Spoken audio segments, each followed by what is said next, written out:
Hello, Madness or Matrimony students. We're back for our communication module.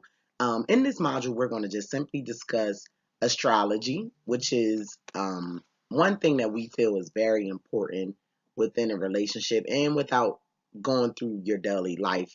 Astrology, some people love it, some people like it, some people don't care about it at all. We feel that astrology is something that should be looked at within a relationship and something that you can use as a guideline to just help you understand exactly who it is that you're dealing with. And then the next thing is verbal and nonverbal communication. In today's time, this is very important.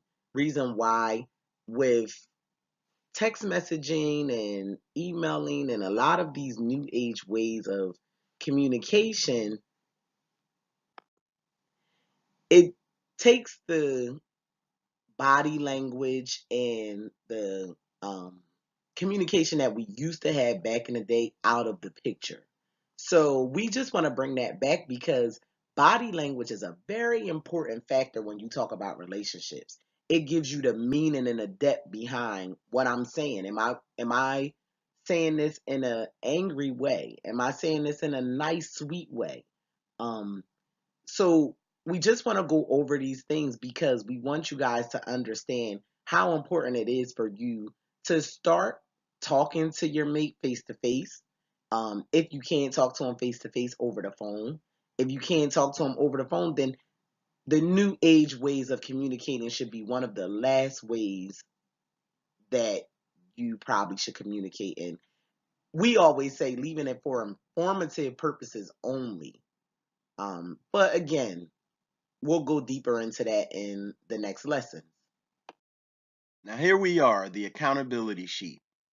These three things we want you to do, just look into them and see how you handle each situation. The first thing we want you to do is think about some verbal and nonverbal communication scares. All right? Think about some scares like if you once told your mate, we have to talk or let's talk. What type of vibe did that give off? What type of vibe were you trying to give off? And what type of vibe do you think your partner received from that? Next, we want you to list some best practices when it comes to communication, i.e., things that worked for you. If you are a texter and it works for you, write it down because we're going to talk about all of it. If you absolutely need to talk to your partner before you go to sleep, write it down so we can talk about it. And lastly, name three things someone could do to turn you off when it comes to communication. So these could be things like they don't communicate. They just won't communicate. They'll text me and, they won't verbally communicate with me. Or they say a lot or they look up to the ceiling a lot or just some things that would turn you off when it comes to communication.